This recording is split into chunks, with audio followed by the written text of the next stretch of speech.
Hello everyone, this is the Fat Philosopher from Japan, giving you my reaction video to the Dave Mustaine guitars released by Gibson this week. Basically we got the prototypes, we only got his pictures. But I'm going to take those pictures, I'm going to try to compare them to what we had with Dean and see if we can make any conclusions or projections of what's going to happen with the guitars. I'm here today with, of course, my VMNT here. This is, which I had last time. This is a guitar named Hero. I named my guitar, sorry about that, but this one here is named after my wife Hiroko, who is my hero because she let me get this in the first place, right? So we're going to use this guitar to compare it to the Gibsons that we saw on the net there today. First of all, I'll give you a little bit rundown of this one here. A little picture on here so you can see a little closer.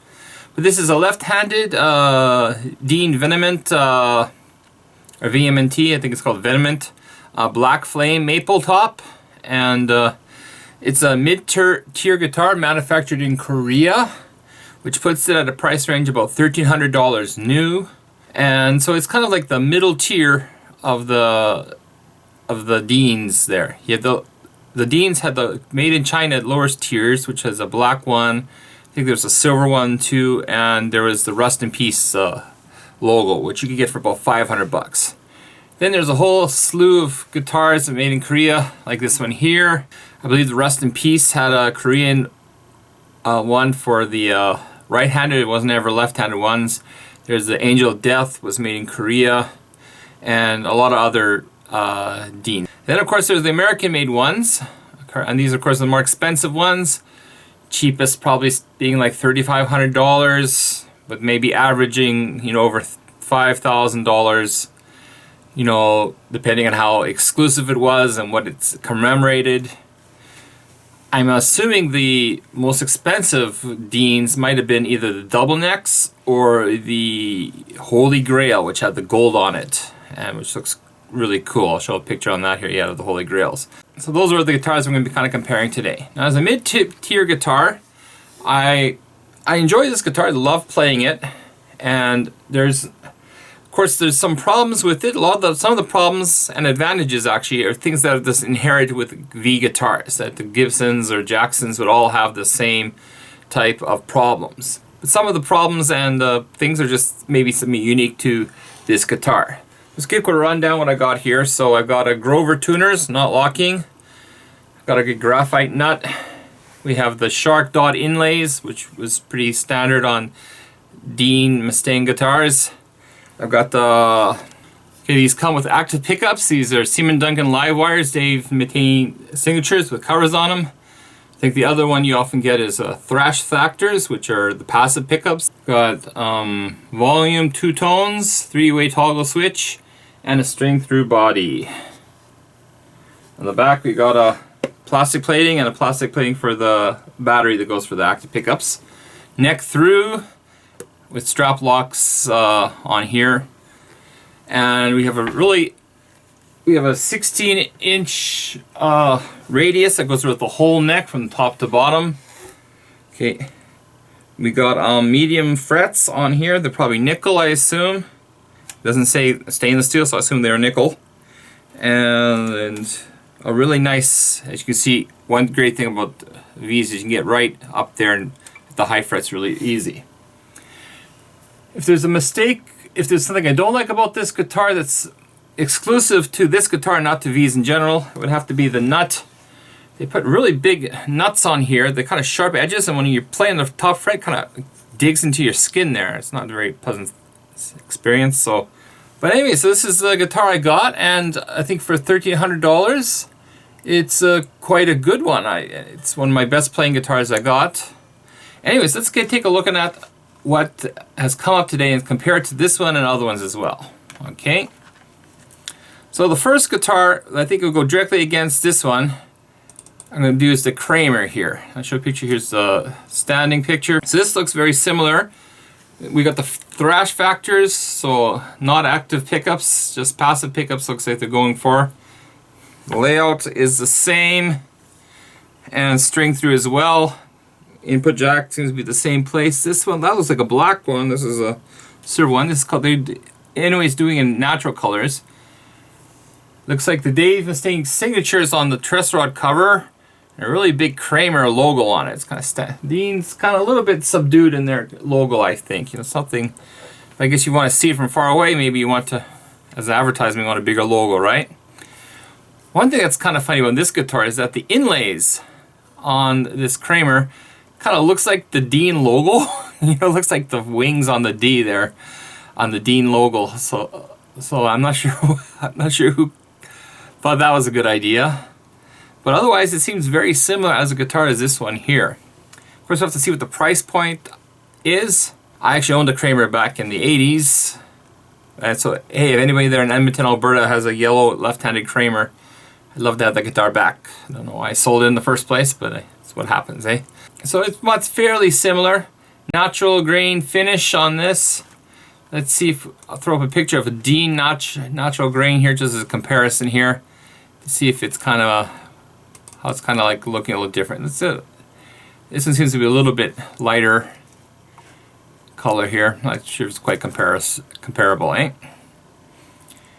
Next one, we're going to go on to the silver here. So this is going to the Gibson line.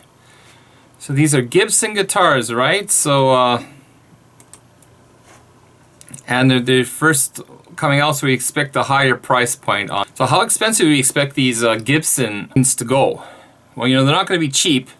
But if you say compared to, say, the Slash, you know, Slashes go for over $2,500 easily for the American-made ones. Maybe they'll have, you know, Epiphones come a little cheaper, but I think we can, if Slash is getting $2,500 over, I think we can expect these to be at least that. Probably the very first runs with the prototypes, maybe a limited edition like 100, it'll definitely go more into like the $5,000 area, you know. So a lot of the Deans that were like kind of the elite ones were going over $5,000 easily on a lot of theirs there.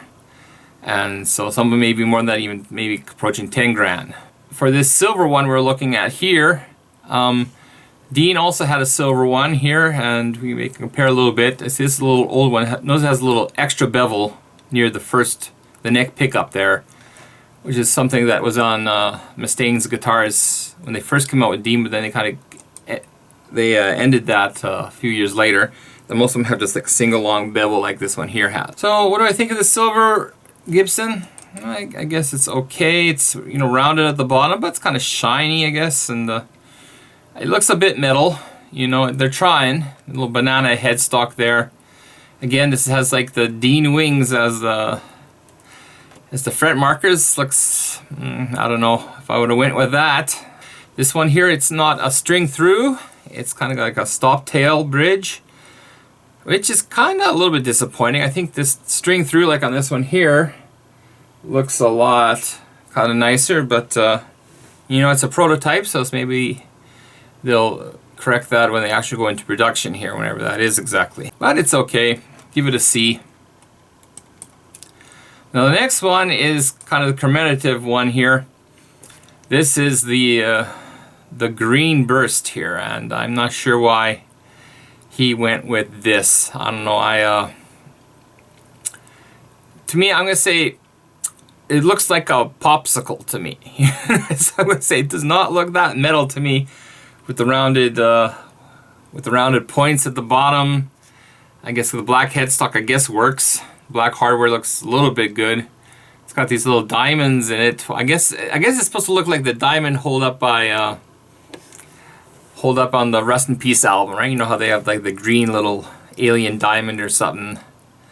But maybe that's why it's commemorative of Rest in Peace 30th year. But I don't know. It looks like something like a Japanese pop group would play instead of a thrash metal guitarist. Personally, I'm not liking this. I like green. I have a green guitar, and I guess the burst looks okay, but it's not metal enough for me. It's not Mustaine enough for me. So, anyways, we're comparing. Let's get a head-on comparison with this one. So we got this one here, and I guess we could either put it on to the Rust in Peace model here, and so here's the Rust in Peace model, commemorative, like, you know, has the decal, and of course that definitely looks a lot more like Vic Rattlehead, just the whole face is on there, not just a little star, green star he's holding there.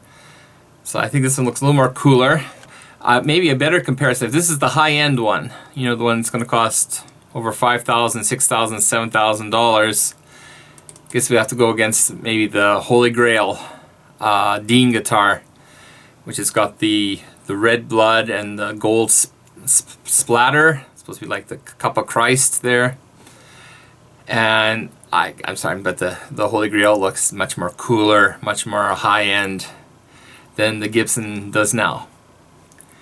Now, of course, it's a little bit unfair because there's only 4 guitars here, and there'll be more coming. And of course, Dean's got like who knows how many variants of the VMNT guitar out there. You know, of course, they have the silver. There's the black, of course, or this is the black flame actually. There's a blue one, blue maple top. There is, of course, the Peace Cells. And there's a yellow one, right? You know, so they made a lot of different ones here, and maybe just I don't think it's going to compare too much. Here's a whole picture of a whole bunch of them. So Angel of Death there, of course. We have this Stradivarius one, and the double neck. I guess let's see what the double neck comes up with. Okay, I think Dean had a couple of double necks. They had the Rust in Peace double neck. And they had this kind of a blood flare double neck. I'm not sure what the name is exactly, but that's what I kind of call it for their models there. So I still think Dean's a little bit better, but they just had, you know, 15 years of experience. And yes, Dave was with them 15 years, not 13 years, as some guy's trying to insist, because 13 was his lucky number. It's kind of funny. The last one we have is this Acoustic. Now, I'm not a big acoustic player, so I'm not going to say too much about this. I like the Rattlehead on the top. Of course, it's like a blood burst, and the little Vic Rattleheads on the pick guard, kind of cool.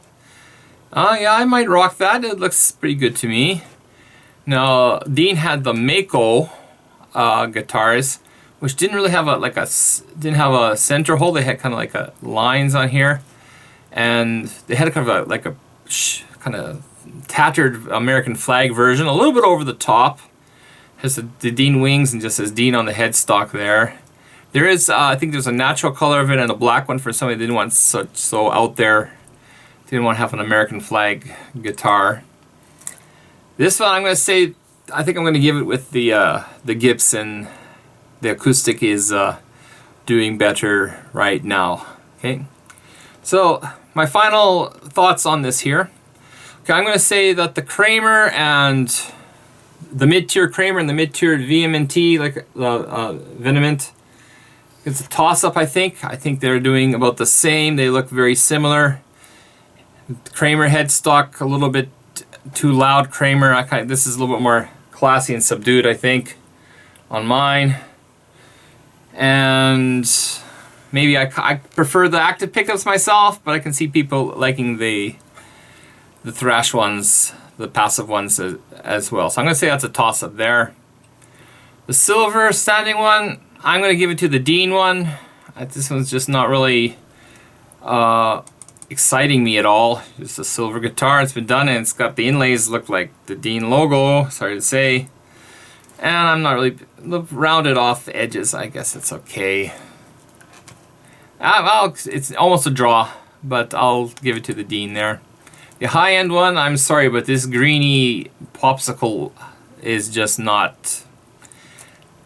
It's not a bad guitar, it just doesn't scream metal to me, you know. I can't see, you know, Dave playing The Conjuring or something like really dark on this guitar, you know. Looks like kind of a Shrek type of color there. I'm not sure exactly what they're going for with that. I said it's probably the Star, but if you're going to attribute to the Rust in Peace album, I think you can do something better than that, you know. I think the Rust in Peace one win on that one. So I'm going to give the win to Dean so far in that one. Then the Acoustic, I'm going to give I think the Gibson looks much better. I think of the Acoustic there. So once again, mid-tier, I'm going to give it a toss-up there. Silver, edge to Dean. Top tier, edge to Dean.